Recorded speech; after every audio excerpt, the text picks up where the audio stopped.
Our next speaker is going to talk about imaging if it's ready for prime time. It's Dr. Bryan Fisher. He's the vascular lead physician for TriStar Hospitals, Nashville, Tennessee. Big man from Nashville. All right. Well, thank you guys so much. It's always an honor to be here. One thing, PK, I don't see him around anywhere, but again, this is one of my favorite conferences. It's truly a multidisciplinary conference. And again, this is where I've had an opportunity to really learn from a lot of great folks. So here we are, is imaging ready for prime time. I'm only going to really speak about one type of imaging. This is really a setup. PK knows how to get me going. I don't have any really relevant disclosures, but again, the objective of this talk and having me do it was to trigger me. Okay, he always likes to question whether or not IVUS is really the real deal.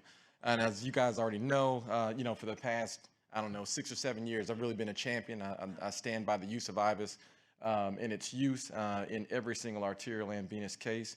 And there's a reason for that. So I want to start off with pointing out some things that are really important whenever you're trying to use intravascular ultrasound in your practice. As you can see in our lab, everything is set up on the table where where things are available. It helps to speed up time because really people won't talk about this, but the reason they don't really want to use IVUS is two things. One, they don't really want to see what the result looks like because it's not as pretty as what it looks like on angio.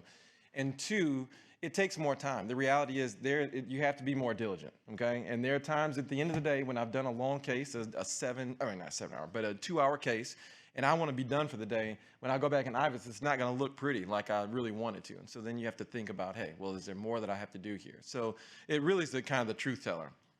And also want to emphasize the use of extravascular ultrasound as well.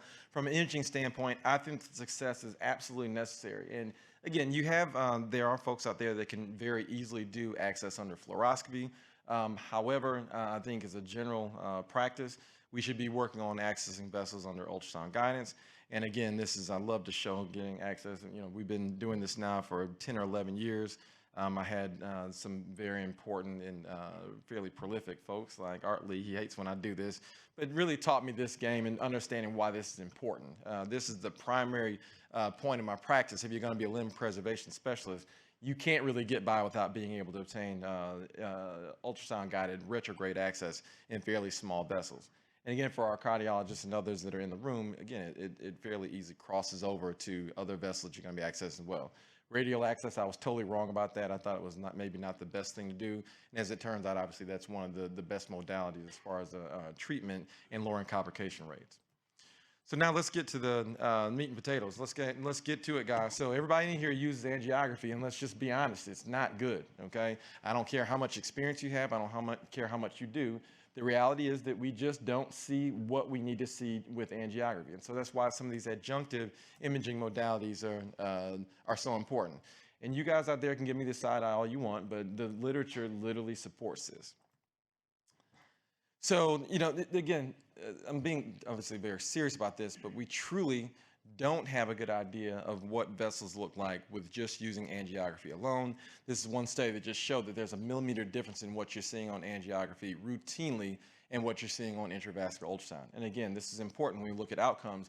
Can you imagine the coronary space if you guys weren't using adjunctive imaging and physiology to understand treatment?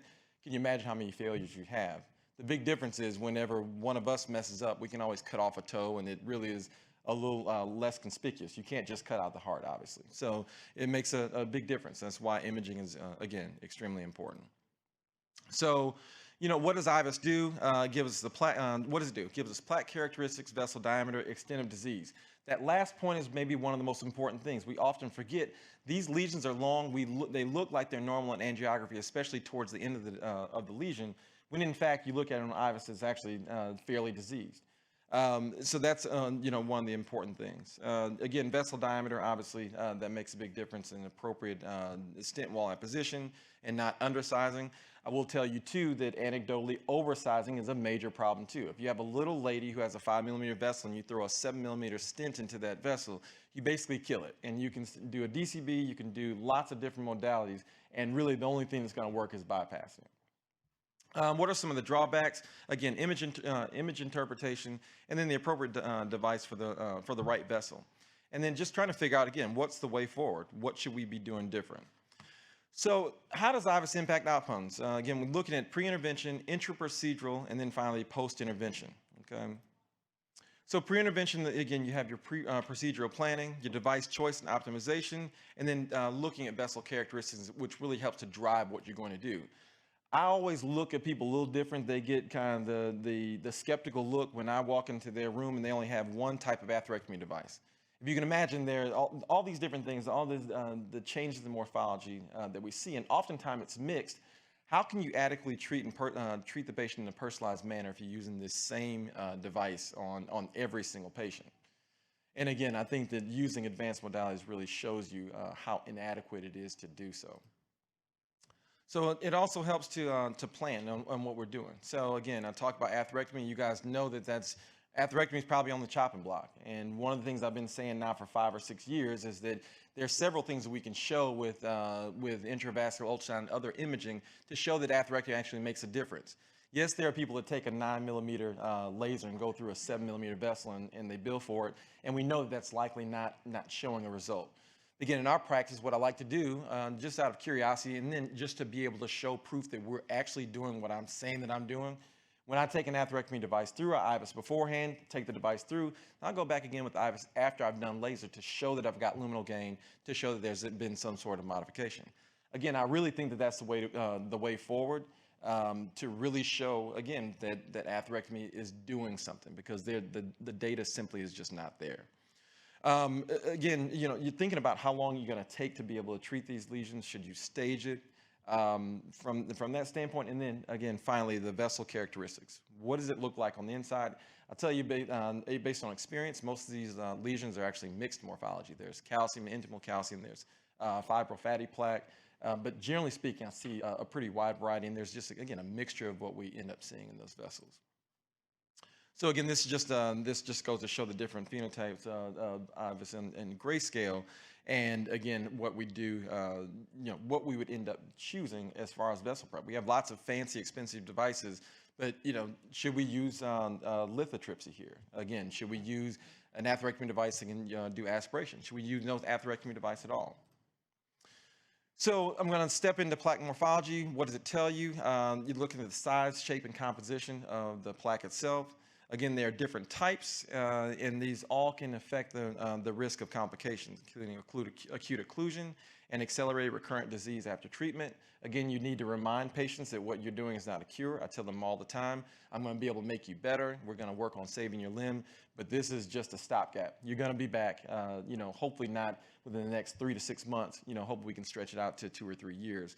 But again, explaining to patients that they're likely going to be back, but how do you increase the interval which they need to come back for symptomatic disease is important. So again, looking at plaque geometry, again, looking at the shape and structure of the plaque can play a role in determining the degrees of obstruction and the risk of complications in individuals with vascular disease. The plaque can vary based on size, shape, and location. And again, plaques larger and more centrally located within an artery are more likely to cause significant obstruction, almost like the case that we're watching by Dr. Schmidt. So what are some intra-procedural considerations? Again, device sizing, do you keep going? And then as far as wire orientation. One of the things that IVUS has taught me with all the modalities that I do is that I'm probably going to need to go a little bit larger. These larger devices tend to perform a little bit better. And again, it more simulates what we do from an open standpoint. When you try and go minimally invasive, when you're using a 6mm device or a 6mm sheath, oftentimes that just isn't adequate to get the job done. As you can see in the case that Andre is doing, they're using actually a 7-French sheath. Again, that allows for more flexibility with treatment. So wire orientation is maybe one of the most important things that we do. I learned very early on in my career. You shut down a profunda and you figure out why it happens. Had I used IVUS, I wouldn't have implanted that device from a retrograde standpoint. So again, IVUS really clearly delineates where you are on the vessel. And again, that can help to decide what you're going to do as far as definitive treatment, as far as vessel prep as well. Again, and then finally, this is probably the most important piece. Did you do what you set out to do? Did you get a successful result? Did you detect any complications? And did you optimize your definitive therapy? Again, the overall data that we have to look at IVUS is actually, it's low level, it's low power. I can't control that. I can't control the idea that industry doesn't see a value in actually studying this in a deeper level. However, I'm going to continue to push them to do so. Again, this is just looking at study because people will say that there is no data out there for IVUS, and that just couldn't be farther from the truth. And people have been talking about the use of IVUS. Technology has been around for almost 20 years, at least for 11 or 12 years. It's kind of been talked about, and now it's more so in the spotlight. These are the studies that are continued. I'm just going to go in just one quick case that I did on a patient that kind of mixes the modalities up using fluoroscopy as well as intravascular ultrasound.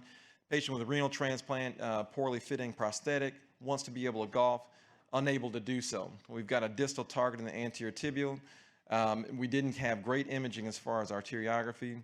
Here's our intravascular ultrasound imaging looking at the pre. We have arteries going retrograde and antegrade.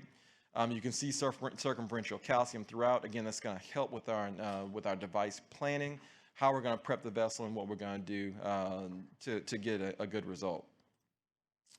I'm going to skip ahead. What did I do? Again, ultrasound guided retrograde floor access, and then we got antegrade access as well. Use the Edward technique that I coined after my brother who passed away, using intravascular ultrasound to help with crossing. Again, it helps to decrease some of the time that it takes to get the job done.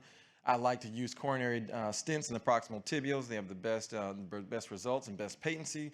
And then finally, supera, which I think, again, is a good stent in the beginning. I think we're heading back to our case here. I want to thank you guys and hope that I've increased your interest in the use of intravascular ultrasound. Thank you.